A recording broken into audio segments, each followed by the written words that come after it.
Good day, and ladies and gentlemen, and welcome to Northrop Grumman's second quarter 2026 conference call.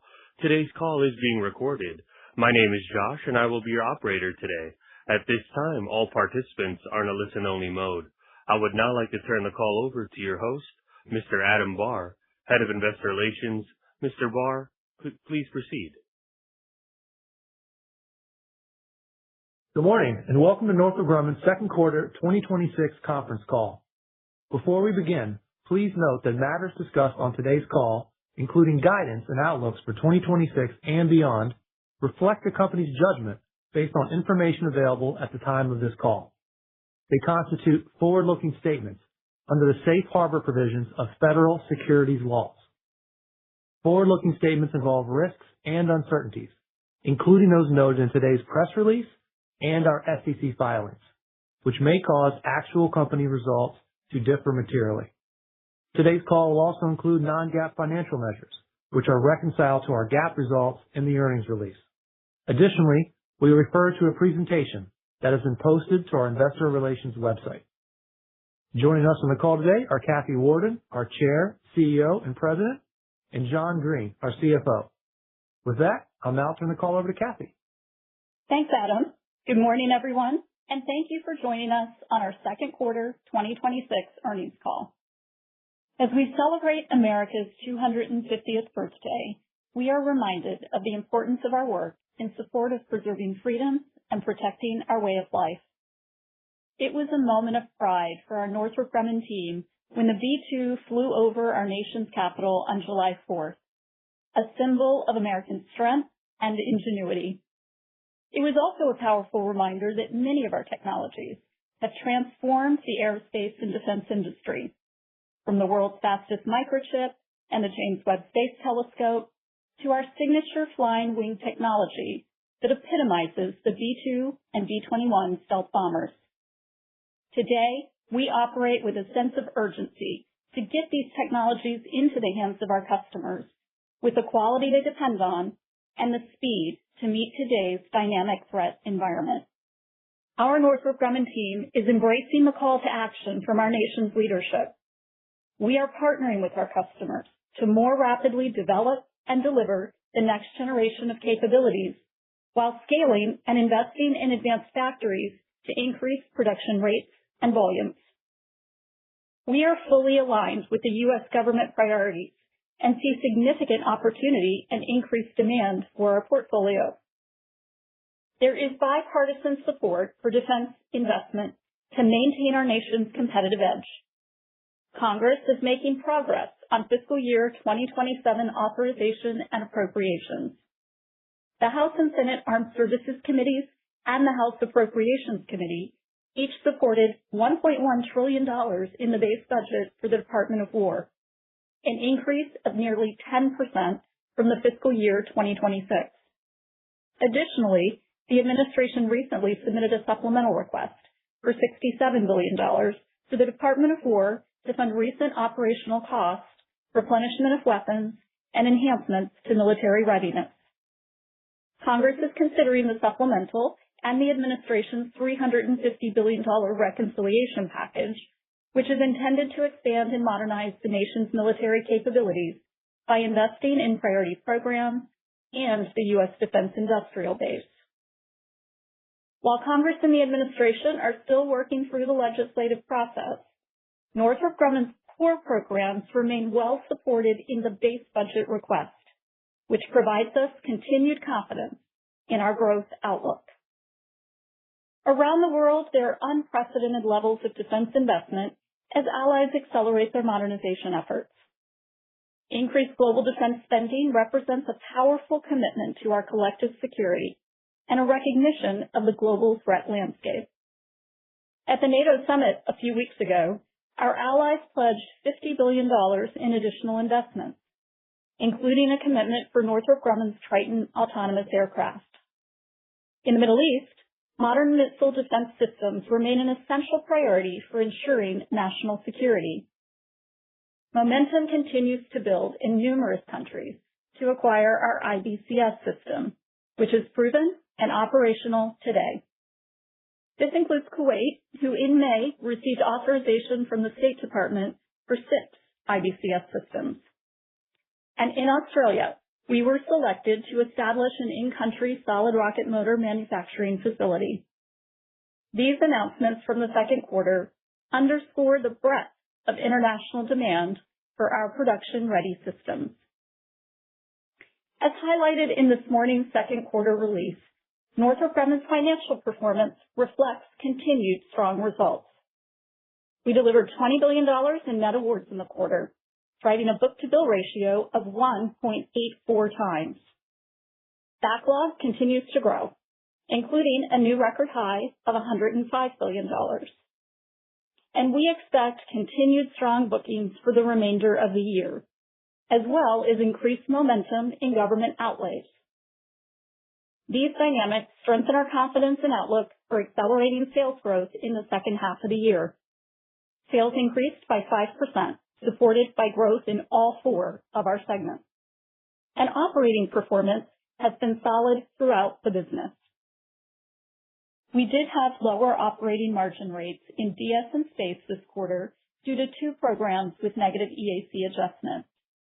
At Space, we progressed on the root cause investigation on the GEM 63XL program, and we are implementing corrective actions to address the anomaly we experienced on a launch in the first quarter.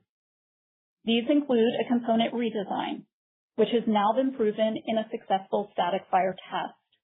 We expect to begin delivering the redesigned motors by the end of the year. This additional work and the needed material are reflected in our updated EAC position. At DS, we continue to invest in our strategy to design and produce tactical missiles.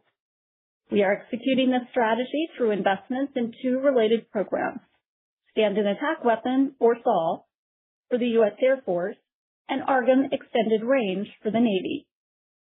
In the quarter, we recognized higher projected costs to complete qualification testing on SAW. Despite the negative performance reflected on GEM 63XL and SAW in the quarter, we are confident in our team's ability to complete qualification and successfully deliver these products. They each provide necessary capability for our customers and represent billions of dollars of potential sales at accretive margins over the next decade. Based on our strong Q2 results and accelerating momentum, we are increasing our financial guidance for 2026. Robust bookings are continuing, and we now expect a full-year book-to-bill ratio of at least 1.25 times. Sales are now projected at $44 billion at the midpoint, which is over 5% organic growth. We are maintaining our expectations for segment margin performance, and we raised EPS estimates by $1.20. Our rapidly expanding backlog provides a strong foundation for growth this year and beyond. I highlighted new international opportunities a few minutes ago, which support our multi-year goal to double annual international sales to $10 billion by 2031. Now, I'd like to spend a few minutes outlining developments from this quarter which further bolster our U.S. growth outlook. We continue to make progress on the Sentinel program in partnership with the Air Force. This led to further definitization and authorization for us to execute additional elements of the program plan, resulting in a $7.6 billion increase in program backlog. During the second quarter, we achieved contract incentives, which improved overall profitability and delivered program milestones as scheduled. Let me share a few important examples of this progress. We completed an acoustic test of the Sentinel missile, which validated the system can withstand the intense conditions of a silo launch, another crucial step towards achieving first flight of the integrated missile, which is expected in 2027. The solid rocket motors for the first 5 flight tests are already in production. And last week, we broke ground on yet another advanced facility at our campus in Utah, adding to the existing 1.1 million square feet of existing space, which was purpose-built for Sentinel. This new facility will support the production phase, which starts later this decade. We are seeing firsthand the Department of War embrace the use of multi-year agreements to achieve some of its top priorities, particularly on tactical missile programs.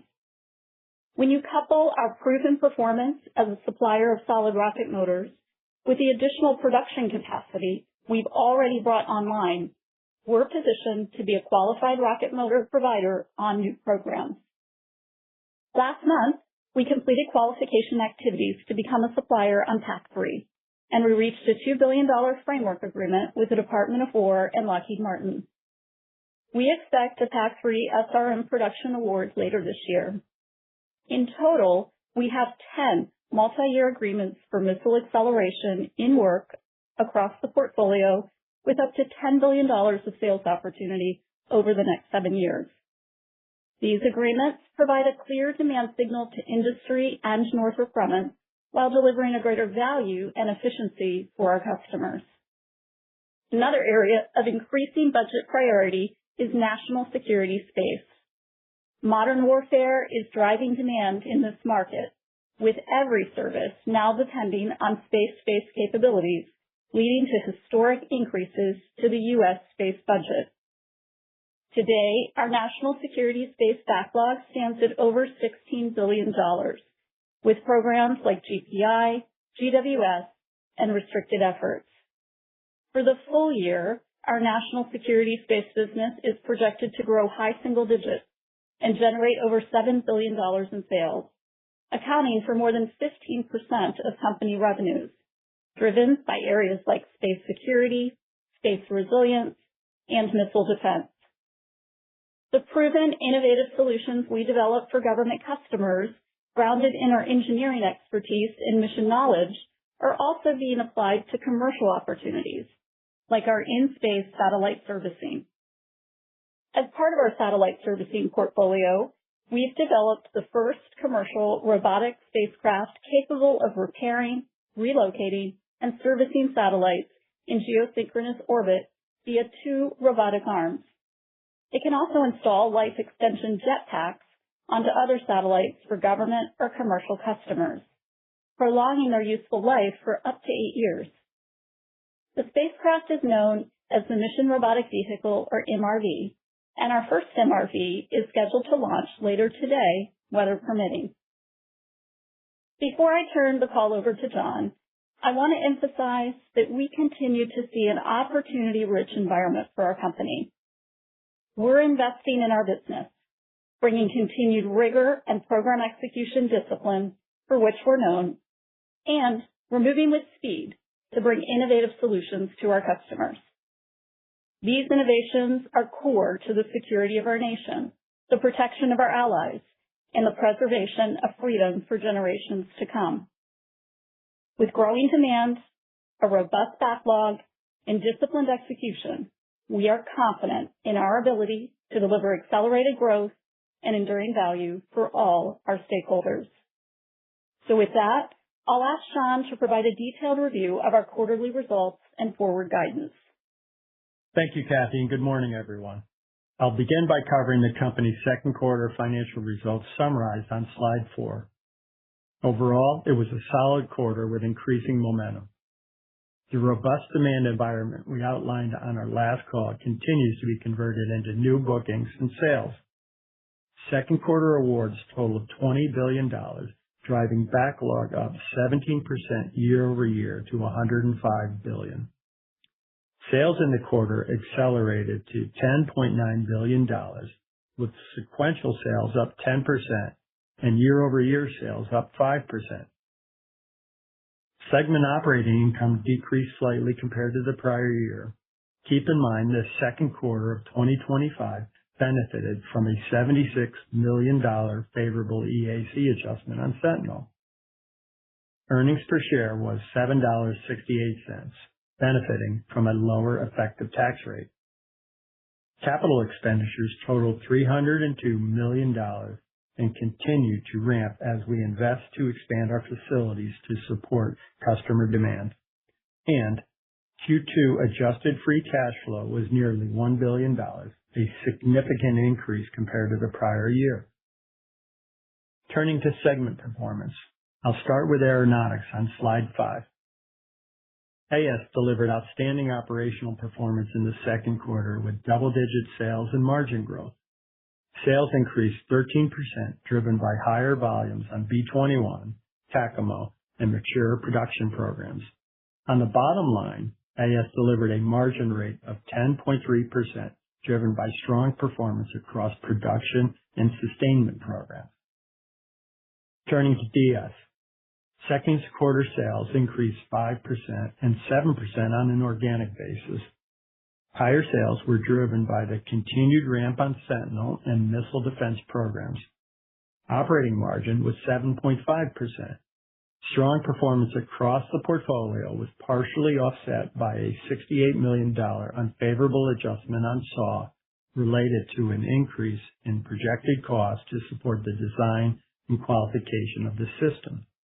Apart from SAW, the rest of the DS portfolio contributed an OM rate of 11% in the second quarter, which gives us confidence in delivering improved returns in the second half.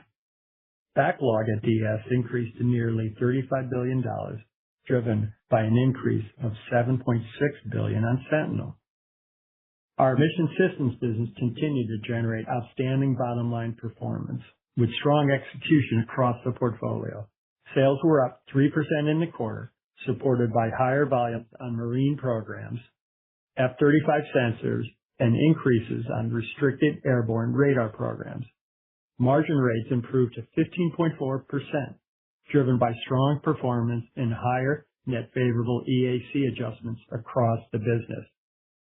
And at Space, sales increased by 4%, driven by higher volume on NASA's Commercial Resupply Service mission and missile defense programs.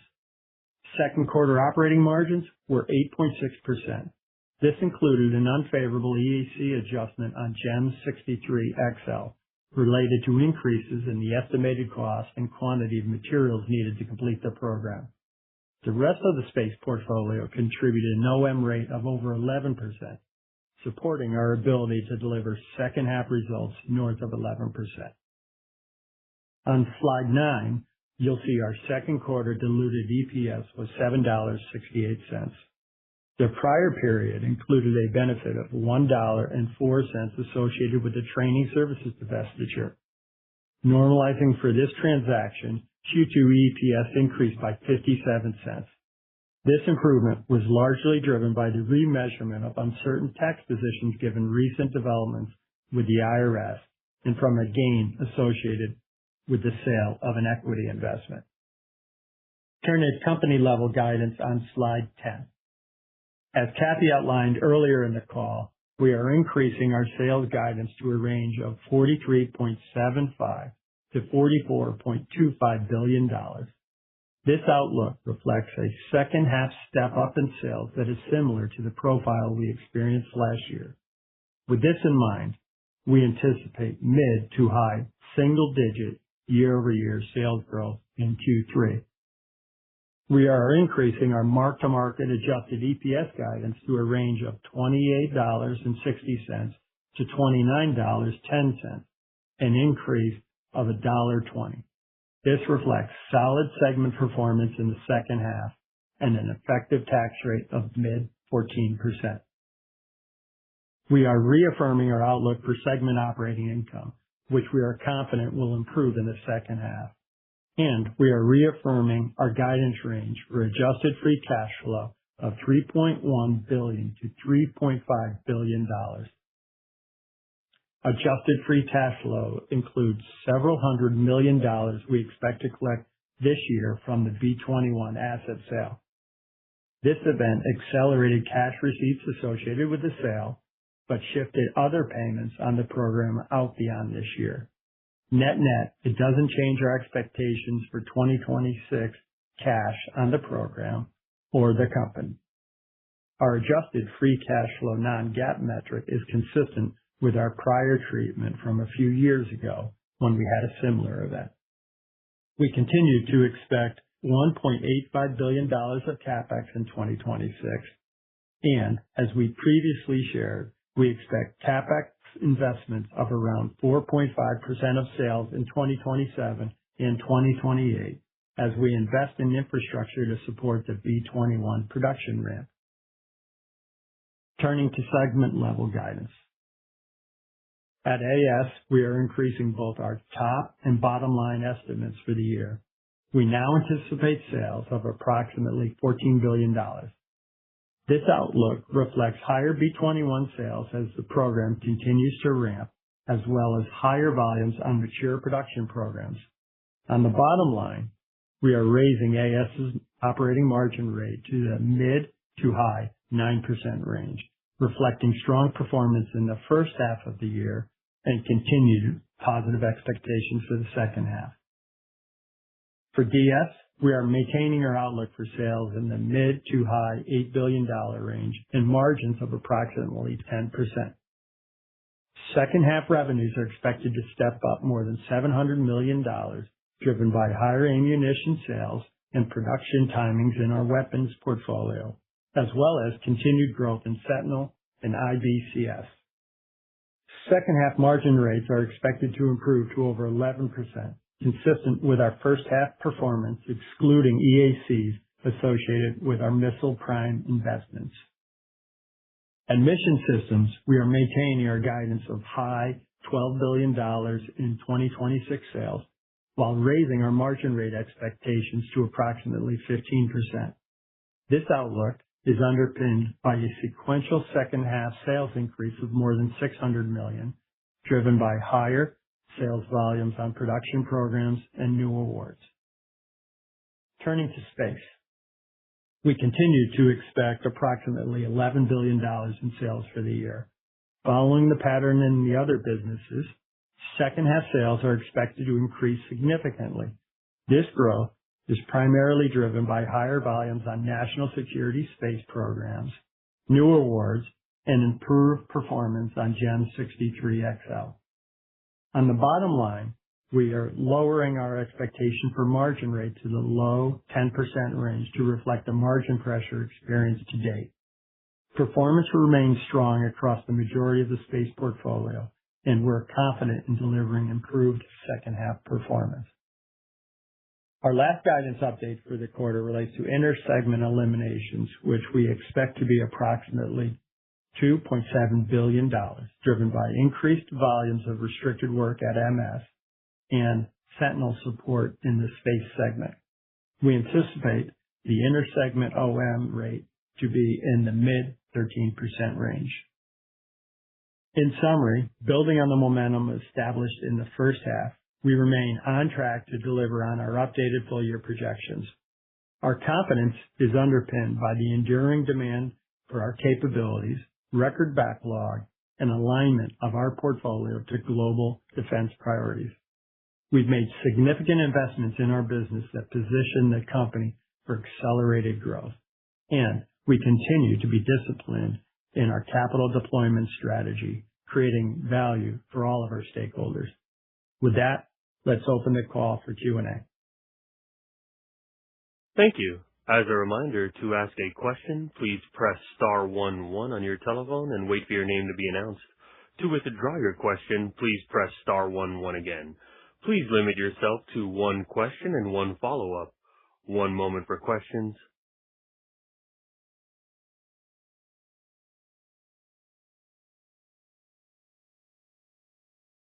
And our first question comes from Ron Epstein with Bank of America. You may proceed.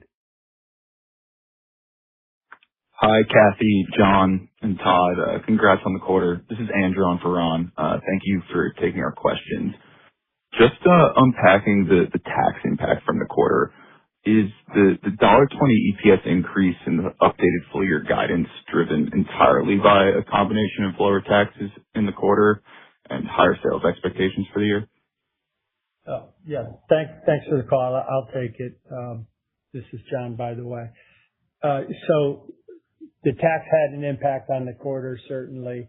But the higher EPS for the year will be driven by sales execution, increasing sales, strong second half margins, certainly a tax benefit, and we're going to continue to kind of manage the operating costs in the business to ensure that we're as efficient as possible. So it's a balance of factors, certainly in the current quarter, as we did do as we did make that adjustment to the uncertain tax position, it did pull forward a benefit. Really what we're trying to get across on this call is the operations are strong, and we expect to deliver a really strong second half of the year. Gotcha. That's very helpful color. And I guess just pivoting in a different direction here, relating to the unfavorable EACs on stand-in attack weapon, what exactly is driving the higher expected development costs on that program? Andrew, as we mature production on the AARGM-ER program, which is the basis of the technology for stand-in attack weapon, we have had some delays in testing that have resulted in a flow through to the schedule for design and qualification on the stand-in attack weapon. So we look at those two programs collectively as part of our tactical missile growth strategy. And we've been investing in more resources to the team, including better integration lab facilities, so that we can accelerate through the testing and be able to deliver these capabilities. They're very much in high demand, one program's for the U.S. Navy, the other for the U.S. Air Force, and we have international customers that are looking to get these missiles in their hands. So we want to make sure that we're doing everything we can to drive through the performance challenges and deliver. Got it. I appreciate the details. I'll pass it back.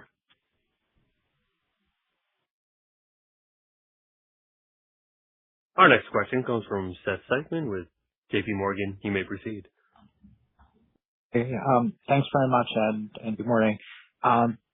Maybe a little bit bigger picture question about investment. Northrop's invested, I think, more than peers over the past decade. Can you talk a little bit more about the returns you've seen on that investment? How it kind of compared to your targets, and how you think about the return on investment for the increased CapEx moving forward, and maybe how that compares to what you've looked for historically? So I'll start. I look at the investments that we've made in the last several years as both investing in capability for new product lines. We've talked about two already this morning, GEM 63XL and stand-in attack weapon are good examples of those investments in capability, but also what we've invested in programs like the B-21, our offerings for Golden Dome, all really position us for that increased top-line growth that we are starting to see.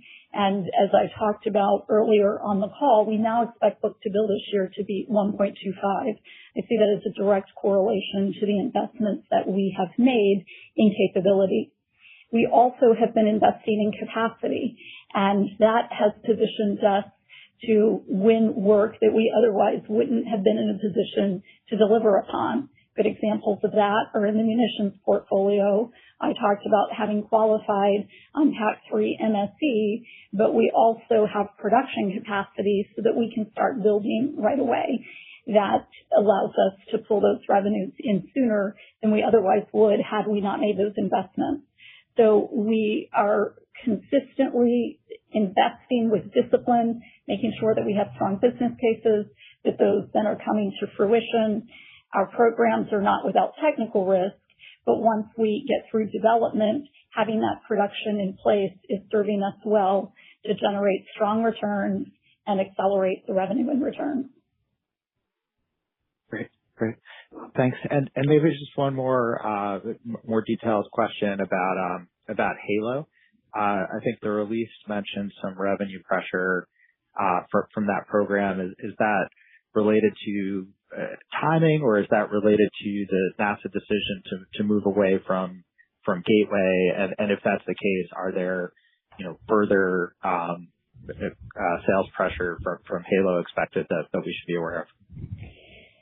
So as you noted, NASA is moving away from their original Gateway plans. We are working with NASA to take the technology that we were developing under the HALO program and still have that contribute to their future gateway plans. And so we are in the process of restructuring the contract to do that.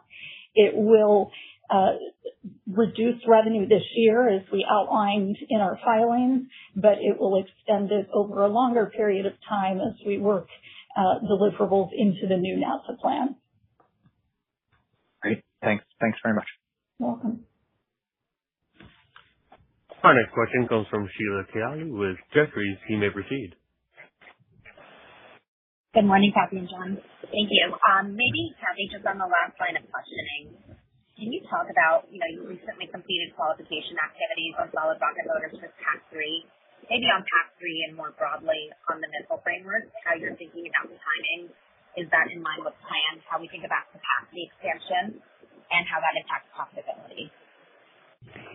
Yes, Sheila. So as I noted, we first needed to get through qualification, which we did in this quarter.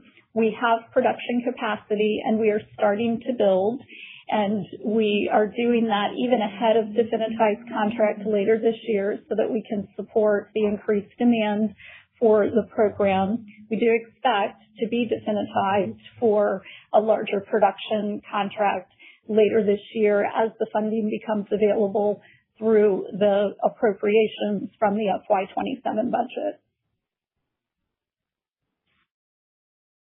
Got it. And as we think about within DS, as you think about your drivers in the second half, that's mainly Sentinel and the weapons programs coming into fruition.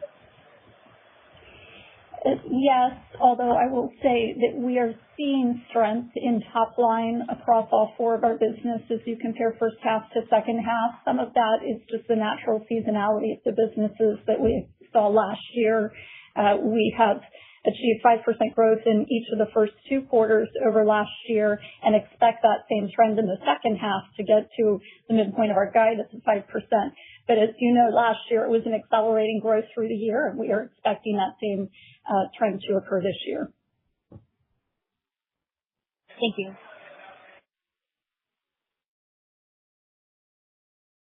Our next question comes from Gavin Parsons with UBS. You may proceed. Thank you. Good morning. Good morning. Kathy, on B-21, as you progress sort of expanding the production capacity there, have you had any additional conversations with customers about increasing the program of record beyond 100 units? The agreement we reached with the Air Force does allow them to consider accelerating production into a larger program of record, and we are working with them in that analysis. They are undertaking it now. I expect that by year end, they will come to a conclusion on that, and we'll certainly keep you updated. Okay. Thank you. And then on Aero margins, can you just give us a little bit more detail on if that strength has been better B-21 performance, legacy programs, a mix of both? Yeah, thank you. It's been a mix. Certainly, B-21, there's been good execution, throughout the year. So that's been enabler to ensure the overall program profitability remains, on a direction that's headed north. And then mature production programs, EACs, have been favorable across the board. So what I would say is kind of the manufacturing processes and delivering the key milestones has been strong within this segment, which has enabled margins to be stable and on an upward trend. Thank you. Thank you. Our next question comes from John Godden with Citi. You may proceed. Hi, guys. This is Jeremy Jason on for John Godden. I just kind of wanted to ask, so since we last spoke, we saw the largest IPO in history. So from a space perspective, what's your overall broad assessment of demand for space as it relates to defense? Thanks, Jeremy. So in my prepared remarks, I talked a bit about our space business and the fact that particularly with national security space, inclusive of our space resiliency offerings, our intelligence, surveillance, and reconnaissance efforts as well as missile defense, we are seeing that as one of the strongest areas, not only of U.S. budget growth, but also our own projected growth as we look out through the remainder of this year and into next.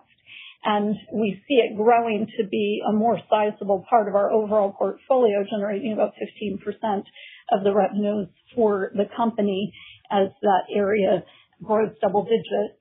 So we definitely see that space as a marketplace in the U.S. is growing. I will also note we are starting to see increased demand internationally for space as well.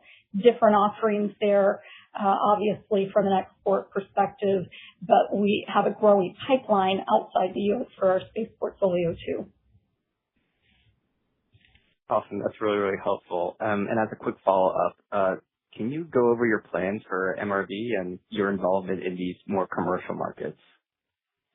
Yes. So our MRV offering is part of our larger satellite servicing market that we have been operating in to provide life extension to satellites.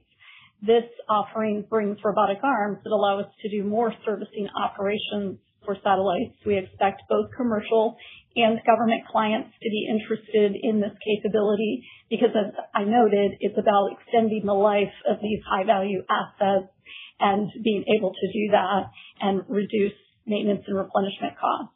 So this is an area where we have taken a commercial model, meaning we've invested, we will deploy the capability, and in 2027 it will become operational. It takes us a while to get it into the right orbit and to test it and begin servicing, but we next year expect this to be a part of our service offerings.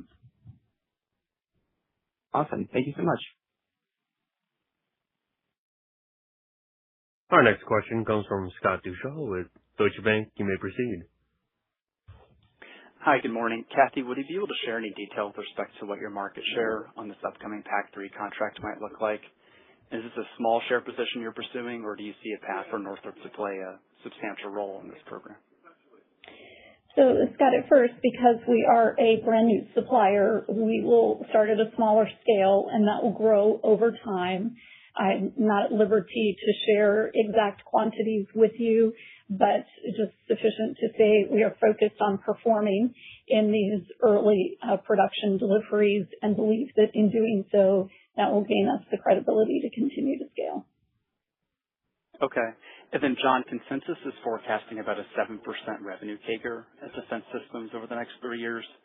I guess just as you look across the segment, across all these awards you got this quarter, the Growth and Sentinel, IBCS, International, do you see a path to deliver growth better than that 7%?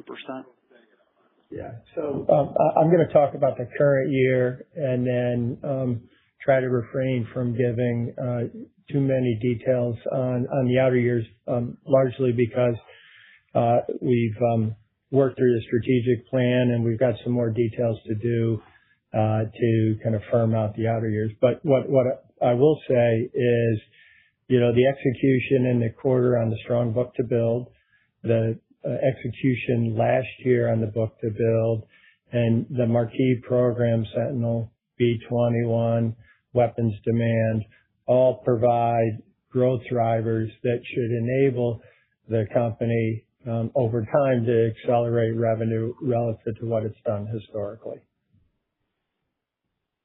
Thank you.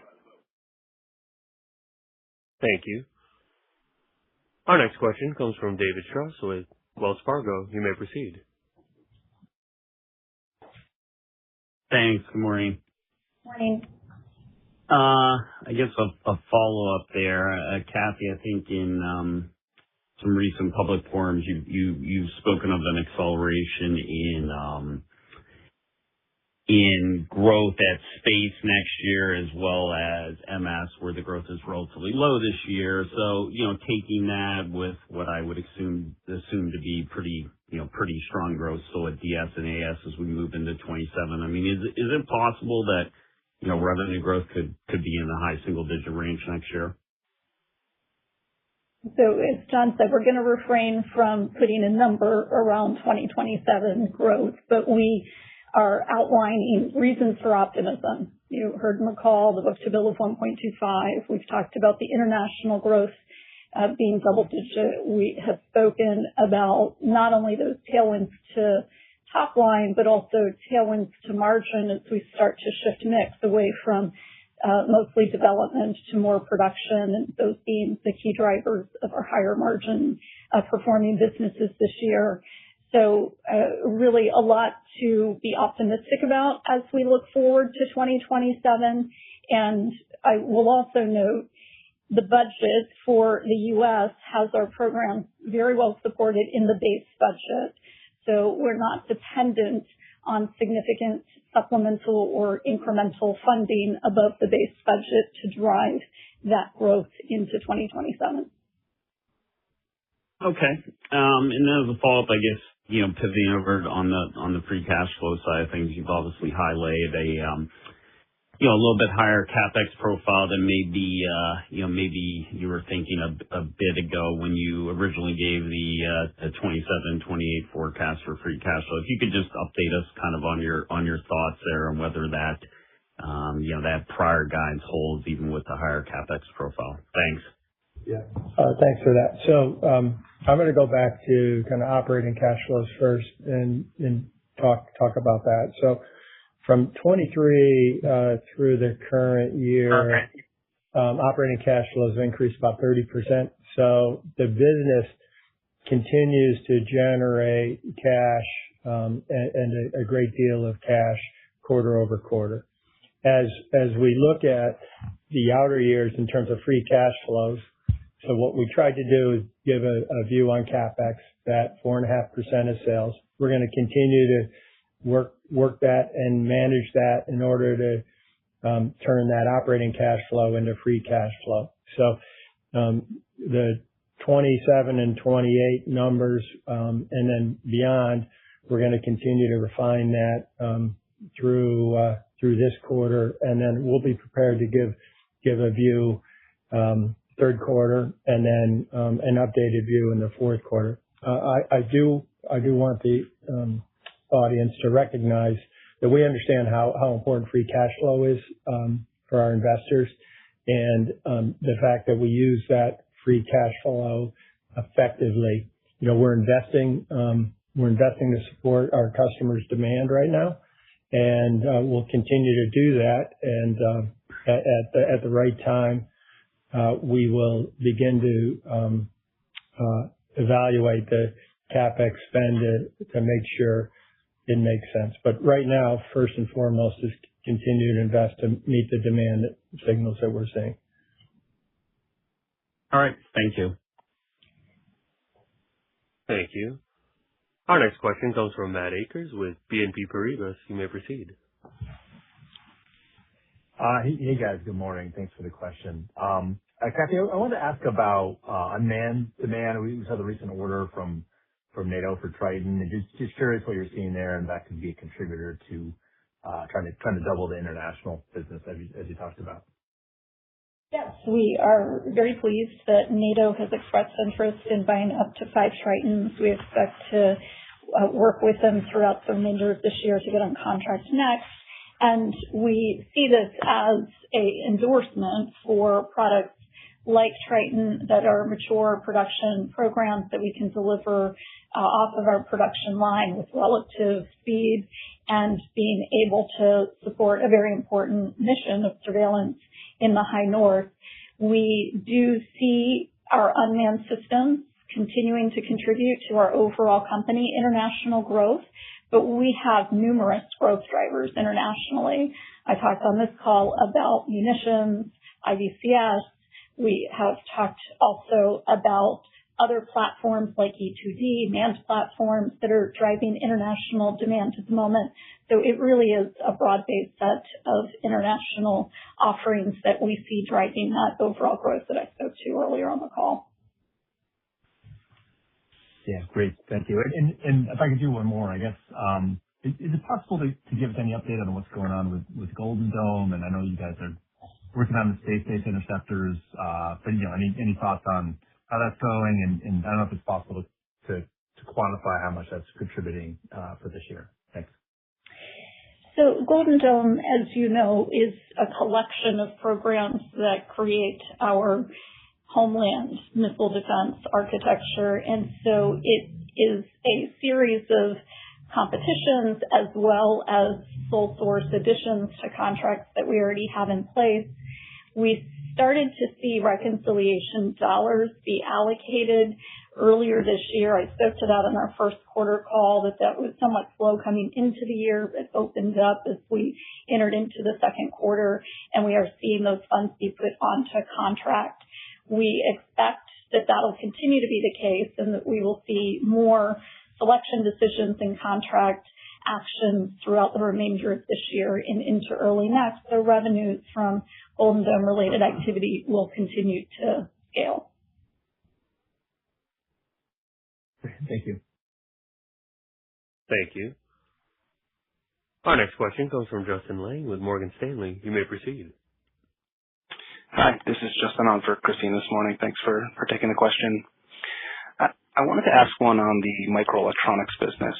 Kathy, you've given some great color in the past around this business and the work you're doing at the foundry. So I was just hoping you could update us on how that business is faring and how the growth outlook there might compare to the rest of the MS portfolio, given both internal and external demand. Thanks. Yeah, thanks for the question. So we do continue to, in that business, offer both solutions for government and commercial customers. We are experiencing some program lifecycle dynamics, so growth in that business has been lower this year, particularly in our restricted microelectronics area, but we expect demand to increase over time, as we've spoken about. This is an important enabler, and not only to our products, where we vertically integrate these microelectronics into offerings in MS space and aeronautics, as well as weapon systems in DS, but also where we sell them to other customers who rely on them for secure processing in a wide range of product lines. So that underlying demand that is fueling the microelectronics business is still robust. It's just a bit of a temporary year-over-year compare after growing very strongly last year, growing less so this year. Great. I'll stick to one. Thanks. Thanks. Thank you. Our next question comes from Scott Mikus with Melius Research. You may proceed. Good morning, Kathy and John. John, I just had a quick question. I appreciate the color on what gives you line of sight to low 11% margins at both DS and Space in the second half of this year. Is that low 11% margin rate for both those segments the right jumping off point for 2027? Yeah, we're focused on 2027, and I get it. I will say this, that the businesses have really strong backlogs. We're working through kind of the one program issue at DS. You pull that out, and those margins are about 11%. And then we've given a fair amount of detail on the rest of the segment. So I'm not gonna suggest how exactly you model, but what I will say is we have confidence in the execution capabilities of the firm and the ability to continue to drive strong margins through the second half of this year and into next year. Okay, and then a quick one for Kathy. On MRV, you probably can't provide quantitative terms here, but just from a qualitative perspective, what's the potential market for an offensive version of that spacecraft that could be used to disable adversary satellites?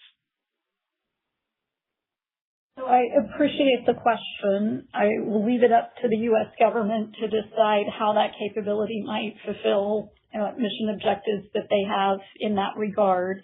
But certainly it's our objective to offer our clients options for technology deployment and for them to determine policy for when and how they might deploy that technology. Got it. Thank you. Thank you. Our next question comes from Andre Madrid with BTIG. You may proceed. Kathy, John, good morning. Thanks for taking my question. Morning. I know you mentioned marine as a growth driver at Mission Systems. This is not part of the business that I think often gets highlighted. Looking at also recent M&A activity amongst peers in this space, what more can you share about your marine business today and maybe where it's going? Is this a mission area in which you might look to invest more organically or inorganically? So we do have exposure to multiple aspects of the marine marketplace. The one that we talk about most is the work we're doing on propulsion for the modernization of the nuclear navy. And that is the biggest growth driver in our marine business and expect it to continue to be so as we move through what are the early stages, just delivering on our first low-rate initial production units to scale that over time and continue to produce throughout this and the next decade. So we are really pleased that that set of programs has come out of development and now is in production. Our team is executing very well to drive schedule improvement and be able to improve our overall performance, thus our margins on that business. And we expect it not only to be a key growth driver, but also a key performance driver for the foreseeable future. Got it. It's really helpful. And then, maybe broadening to the international pipeline, can you give us more color there? I know you mentioned the Kuwait order. Maybe how is the Middle East looking as a broader market? And on that same note, are you seeing any meaningful reforms occurring around the FMS process that could hopefully speed that up? Yes. So we announced the Kuwait order, as you said, for the 6 systems in this quarter. We also have a letter of request in from UAE and Qatar for our IBCS system, and we're in discussions with multiple other Middle East countries. All of this is a result of the importance of missile defense as demonstrated in the recent conflicts for cruise missiles and drone, both detection and interception. And of course, the IBCS product line is designed for that exact short and medium range integrated air and missile defense mission. So we expect that to continue. With regard to how quickly we're able to progress FMS cases, we've seen a real improvement there. FMS cases are being approved at a much more rapid rate. We're significantly ahead of what we experienced in prior years. And I appreciate the focus that this administration has put on the cross-agency work that goes into expediting those FMS cases. Kathy, that's very helpful. Thank you so much. Thank you. Thank you. Our next question comes from Peter Arment with Baird. You may proceed. Yeah, good morning, Kathy, John. Hey, Kathy, on the defense systems, VAC adjustment and investment spending on tactical missiles, how do you handicap kind of the cost growth from here? Would you characterize it like we're in the mid-innings, late innings, and just confidence around the double-digit margin guidance for the second half of the year for DS? Thanks again, Kathy. Yep. So I appreciate the question, and we have brought in independent resources to really scrub our assumptions that sit behind that EAC. So I do have confidence that we have a plan that is executable and the team in place. We've added resources, as I said earlier, not just people resources, but infrastructure to allow us to execute that plan. And we have had agreements with our customer that gives me confidence that we are in lockstep with them on what needs to be delivered. So those risks being well understood is generally the key to being able to have confidence in the go-forward plan and the estimated costs, and we are there. With that said, we are not done the qualification. Until we are, there is risk, but we will continue to keep you updated, and I feel very confident that we have a good plan to execute. Appreciate the call. I'll leave it at one. Thanks, Kathy. Thanks. Thank you. Our next question comes from Gautam Khanna with TD Cowen. You may proceed. Thanks. Good morning, guys. Good morning. Good morning. I was wondering if you could elaborate on the $10 billion of SRM opportunity over 7 years and how we should think about the company's protection against inflation, how we should think about pricing on that as you price out so long, and what that might mean for the profitability of that business over time. Thank you. Yes, Gautam. Thank you for the question. Those negotiations are ahead of us. What we have now is a set of opportunities, and we're working with our respective Department of War and prime customers to identify what those negotiation points of price and fee will be and the investments that we need to make in the recovery of those over time. The framework agreements lay out a construct for those, and then as we work through this year, and as I noted, probably even into early next, as funding becomes available, we'll work through the finer points to definitize contracts. I assure you we will work with discipline as we do on all of our contracts.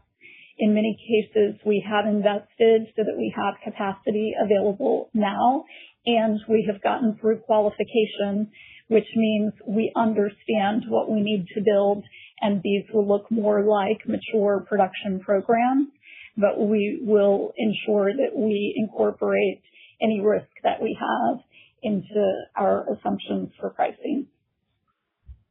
Thank you. Thanks, Josh. I think we have time for one more. Thank you.